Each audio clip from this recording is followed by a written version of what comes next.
James Inhofe, sénateur républicain de l'Oklahoma et président de la commission de défense du Sénat américain, a encore une fois plaidé en faveur du droit du peuple sahraoui à disposer de lui-même. Il a ainsi déploré l'obstruction au droit international opérée par la monarchie marocaine qui bloque le processus de paix au Sahara occidental en imposant une situation de fait accompli colonial. Comme je l'ai déjà précédemment mentionné, je me sens profondément concerné par la cause du peuple du Sahara occidental.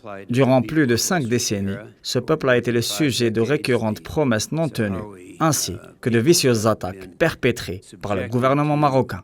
Le Maroc ne fait rien pour réparer les dommages qu'il a causés à l'encontre du peuple sahraoui tout au long de ces années. Le Maroc n'a également rien entrepris pour démontrer une sérieuse intention de résoudre cette crise.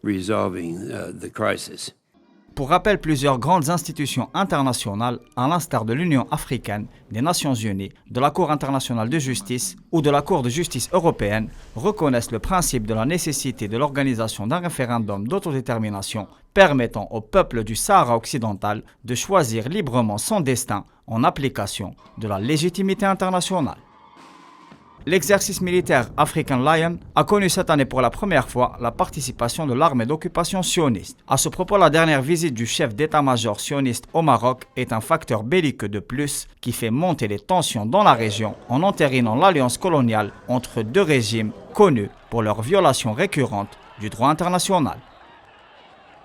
Le Royaume du Maroc s'empêtre dans une politique du tout répressif au Sahara occidental et continue d'entraver les missions de contrôle des droits de l'homme dans les territoires occupés, ainsi que le bon fonctionnement de la mission onusienne, comme le démontre l'annulation de la dernière visite de l'envoyé spécial du secrétaire général des Nations Unies au Sahara occidental, Staffan de Mistura.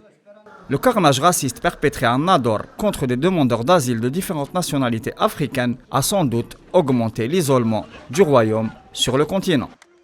Ceci s'agrège à la crise multidimensionnelle profonde que vit le Maroc. Le Premier ministre a essuyé une vague de mécontentement populaire très forte et la suspension des festivités de la journée du trône laisse planer le doute sur la situation d'un monarque qui cache mal la crise institutionnelle dans laquelle est plongée la monarchie, confrontée plus que jamais à des lendemains incertains.